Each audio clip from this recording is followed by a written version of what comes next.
Hi everyone, welcome to this week's Wednesday Facebook Live. I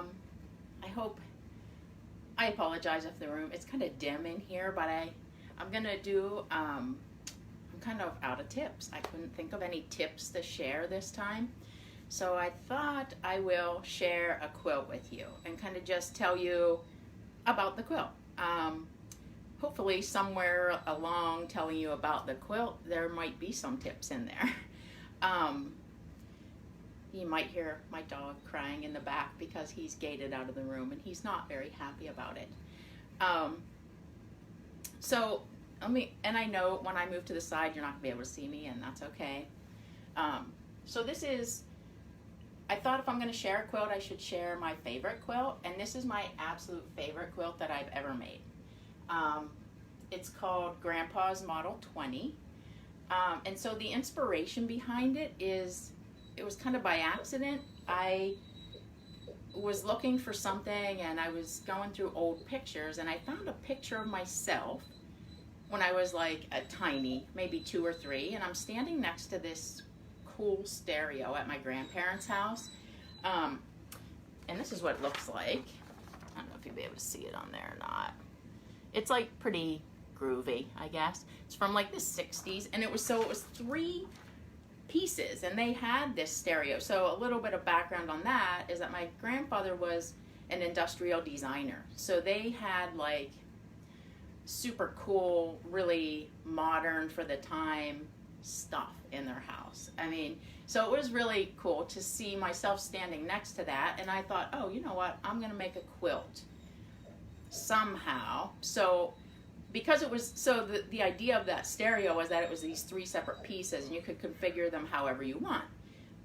But in a quilt, you know, it would have to be a pretty darn big quilt in order to fit it all. So I decided to do it on top of each other. So I put the 3, and then they had that cool white base on them. So I put the base at the top and one at the bottom so that it could, you know, squeeze them, I guess, together and hold them in a tower like. So that's kind of the background, and then it came to making it. And initially,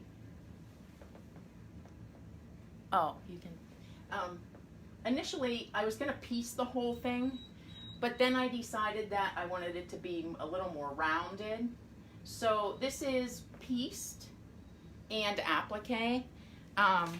So this is what's appliqued, or those shapes are an applique piece. And then the top and the bottom are an applique piece too, because I'm not a math person, and so the idea of figuring out the piecing for this was, no, I couldn't do it. And so it really was quite difficult for me to make, because the applique pieces were easy and the piecing's very simple. The hardest part of the entire thing was to piece this applique piece into the piecing and get it to meet. They meet right here. Otis, stop crying. And I took it out multiple times before I got it right. And it isn't exactly perfect even still, but it was as good as I could do. And I know you can't see the quilting really well. I tried. I moved to 3 different rooms. This is the best lighting I could find to kind of see the quilting. And over here I have, you can probably make out these bigger shapes. This is not how I wanted to quilt this quilt. I had a whole quilting plan drawn out, but when I went to load it onto my machine, I realized I need to be able to do these pieces. You know, I need to load it this way on my machine so I could do all of each one of these all together. I didn't want to have to roll in the middle of this. So it kind of threw me for a loop. I had to change out the whole quilting plan. So the reason that you see these big ones is because the entire background is 1/4 inch lines. So knowing that I needed to do 1/4 inch lines, I did mark every one with a water soluble pen, and there were kind of 2 reasons for that. One was that before, when I made this quilt, I quilt now on a Vision 2 22 inch, but when I made this quilt, I was quilting on an 18-inch unregulated machine. So while I did a little bit of ruler work, I didn't do a whole lot, because if you stitch on an unregulated machine, you know that you're doing a lot of the stop and start constantly. So I figured if I mark it, I can at least have a guide for every line. The other thing was that if you've ever quilted a ton of 1/4 inch lines, you know that the shrinkage is huge. I mean, it really shrinks in the fabric, and so I wanted to make sure that they stayed where they needed to be, also because they needed to look in line because they travel behind these bigger shapes. So I marked the whole thing, and again, I had marked just these big shapes, and I realized I couldn't reach this whole thing because I only had 18 inches. Well, and not even 18 inches. So I added these additional, you can probably see it down here better, these smaller lines.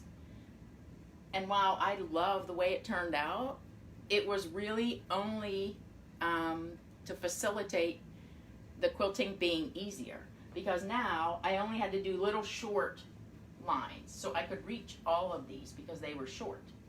And the same thing here, I could reach all of these. Had I needed to span this whole thing, I wouldn't have been able to on my throat space. And the idea that I was going to stop and roll and restart like 100 straight lines every time, that wasn't going to happen. So in the end, you know, it worked out good. And the other thing I will say too is that I started out really great. I wasn't a huge roller fan then. I am now, but then it really wasn't. I wasn't that great at it. But I said I want this to be really nice, and I'm going to use the ruler. And I used the ruler for about that much, and then it was like, nope, freehand. Because, you know, if you do ruler work with an unregulated machine, it's doable. It's absolutely doable. I mean, I did it for years. But with this many, it was driving me insane, because you push it and then pretty soon my thumb didn't even know what to do anymore.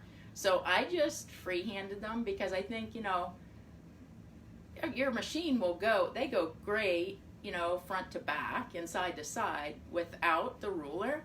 And I just used my body, so I just like would lock my elbows and move my body forward and back to do the lines instead of doing this, because then you have room for the wobble to happen.